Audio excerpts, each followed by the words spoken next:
राज्य जम्मू व कश्मीर 3 भागों में विभाजित है। जम्मू, कश्मीर व लद्दाख। भूमि क्षेत्र के अनुसार लद्दाख इस राज्य का सबसे बड़ा प्रदेश है, परंतु यहाँ की जनसंख्या बहुत कम है। लद्दाख समुद्री स्थल से लगभग 11,500 फुट की ऊंचाई पर स्थित है और इतनी ऊंचाई पर होने के कारण यहाँ की सर्दियाँ बड़ी कड़ाके की होती है। इस कारण सर्दियों में यहाँ का न्यूनतम तापमान गिरकर -30 डिग्री सेल्सियस तक चला जाता है, लेकिन गर्मियों में यहाँ का मौसम बहुत सुहावना और खुशगवार होता है। दुनिया भर से पर्यटक इन दिनों यहाँ आते हैं और यहाँ की खूबसूरती का खूब आनंद लेते हैं। यहाँ की वादियों, झीलों, महलों और गोम्बाओं की खूबसूरती और अनोखापन देखकर लोग बार बार यहाँ खिंचे चले आते हैं। शोर शार और तेज तराज जीवन से दूर शांत लद्दाख, जहाँ चारों ओर हिमालय के ऊंचे ऊंचे पहाड़ हैं, सदियों से इंसानी सभ्यता के साक्षी हैं। ये पहाड़ सैकड़ों साल पुराने लद्दाख के इतिहास के चश्मदीद गवाह हैं। आसमान को छूती और बर्फ से ढकी ये चोटियां आज भी लद्दाख के आन के लिए एक पाबंद और जागरूक सिपाही की तरह खड़ा है। यहाँ की बलखाती हुई नदियाँ कितने ही नई पुरानी सभ्यताओं को आते जाते देख चुके हैं। मचलती सिंधु नदी आज भी इन सभ्यताओं के वारिस को संवारे हुए हैं। यहाँ तक कि भारत का इंडिया नाम भी इसी नदी यानी सिंधु अथवा इंडस नदी की ही देन है। आज भी इन पुराने कदरों को अपने दिलों में सजाए यहाँ के वासी अपने आप पर और अपनी सभ्यता पर गौरव महसूस करते हैं। लद्दाख का जिक्र आते ही लेह का 9 मंजिला शाही महल मस्तिष्क में घूमता है। लेह की चौखट पर कदम रखते ही लेचन स्पलखर यानी ले महल पर्यटकों के आकर्षण का केंद्र बनता है और बड़ी शान से अपनी बाहें फैलाए हमारा स्वागत करता है। ऐसा कहा जाता है कि 16वीं शताब्दी के मध्य में लद्दाख के प्रसिद्ध और होनहार राजा सिंगे नमग्याल ने लद्दाख की हुकूमत की बागडोर अपने हाथों में ली।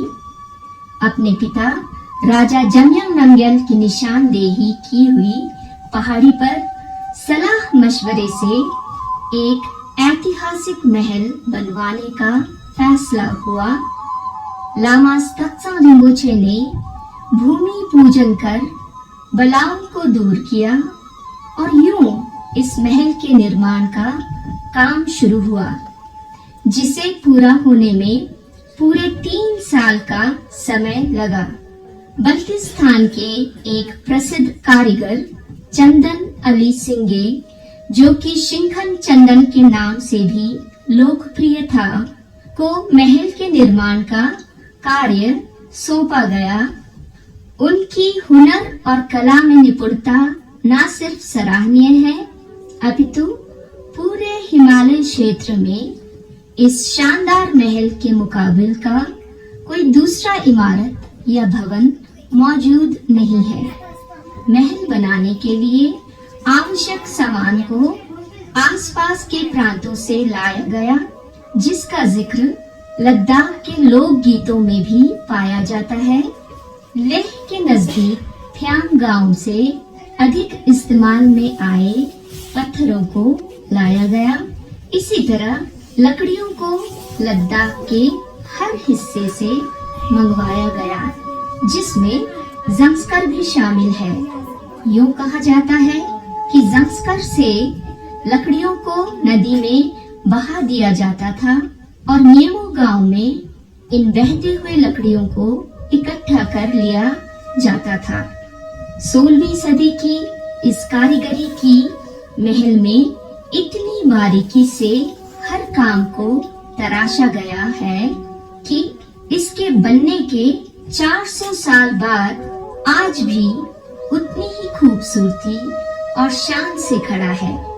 इस महल के चारों ओर का मनमोहक दृश्य या यूं कहिए ले शहर के भरपूर नजारों का हम इस महल से पूरा आनंद ले सकते हैं। प्राकृतिक विपदाओं से निपटने के लिए इस महल के बनावट में खास ख्याल रखा गया है, जिसका मिसाल सैकड़ों साल बाद भी इसी शान व मजबूती से लेह की शान बनी हुई है। इस महल के पहले, दूसरे और तीसरे स्तरों के निर्माण में पत्थरों का इस्तेमाल हुआ है। सबसे निचले अथवा पहले स्तर में दीवारों की चौड़ाई 2.5 मीटर की है। इस मंजिल पर केवल 8 बाय 11 मीटर का एक ही कमरा है। हर स्तर के साथ इन दीवारों की चौड़ाई घटती है और इस प्रकार कमरों का नाप बढ़ता है। चौथे स्तर पर 14 बाय 11 मीटर का खुला आंगन है, जो कि खतुक छन्मो के नाम से जाना जाता है। इस स्थान का सांस्कृतिक और सामाजिक गतिविधियों के लिए एक मंच के रूप में इस्तेमाल होता है। इसी से संबंधित एक लोकगीत खतुक छन्मो आज भी बड़े जोश और खरोश के साथ गाया जाता है, जो कि अपने समय के राज दरबारों की गाथाएं सुनाता है। 5वें स्तर पर दीवारों की चौड़ाई और घटने पर कमरे और अधिक बड़े हुए हैं। यहाँ पर हम सबसे बड़ा सामूहिक सभा का कमरा या असेंबली हॉल पाएंगे, जो कि 17 बाय 10 मीटर है और ये टक्छन के नाम से जाना जाता है। 6ठे और 7वें स्तर से इस शाही महल के निर्माण में मिट्टी के ईंटों का इस्तेमाल आरंभ होता है, ताकि महल के नींव पर बोझ न पड़े। इस मंजिल पर आप 7-8 कमरा पाएंगे, जिनके बड़ी खिड़कियों पर लकड़ियों का बहुत बारीक और मनमोहक तराश देखने को मिलता है, जिसे शीर्षक कहा जाता है। यहाँ अधिकतर कमरों के साथ बावर्ची खाना व शौचालय भी देखने को मिलता है। महल के तीखे कोनों और दीवारों के उत्तम निर्माण तो देखते ही बनती है। इस ऊंचाई पर दीवारों के इस श्रेष्ठ निर्माण को देखकर हम तब की कारीगरी की कुशलता का अनुमान लगा सकते हैं। गिनती के 9 अंक को लद्दाख में बहुत शुभ और मंगलमय माना जाता है। इस बात को ध्यान में रखकर 8वें तथा 9वें स्तर का निर्माण किया गया। 9वें स्तर पर एक मात्र कमरा है, जिसे से जिमशुम कहा जाता है। इसमें विशेष तिथियों पर पूजा पाठ किए जाते हैं। ASI ने 1991 में शाही परिवार से इस शाही महल की संरक्षण का संपूर्ण दायित्व अपने हाथ में ले लिया। 1992 में इस भव्य महल को राष्ट्रीय मान्यता प्राप्त भवनों में से एक घोषित किया गया। तो इस प्रकार लेह महल भारत की एक पुरातत्व संपत्ति है, जो अपने में एक अमूल्य संस्कृति और ऐतिहासिक कथा संजोए है। इसे हमें संभाल के रखना है, ताकि सदियों बाद आने वाली हमारी पीढ़ी भी इसे देख सके कि कैसे इस दुर्गम स्थान पर, और वह भी पहाड़ के चोटी पर, जबकि आधुनिक युग में प्रयोग होने वाली मशीनों गाड़ियों का नामो निशान नहीं था, राजा सिंगे नमग्याल ने इस ऐतिहासिक महल का निर्माण किया।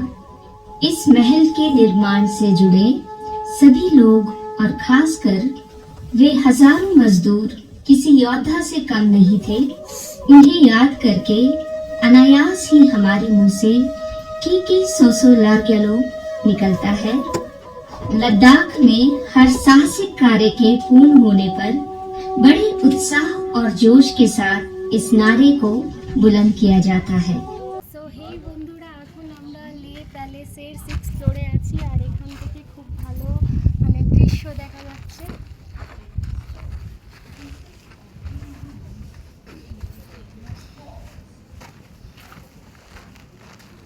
আর আমাদের বাড়ি থেকে লে পর্যন্ত আসার সম্পূর্ণ ভিডিও আমার চ্যানেলে দেওয়া আছে, দেখতে অবশ্যই ভুলবে না।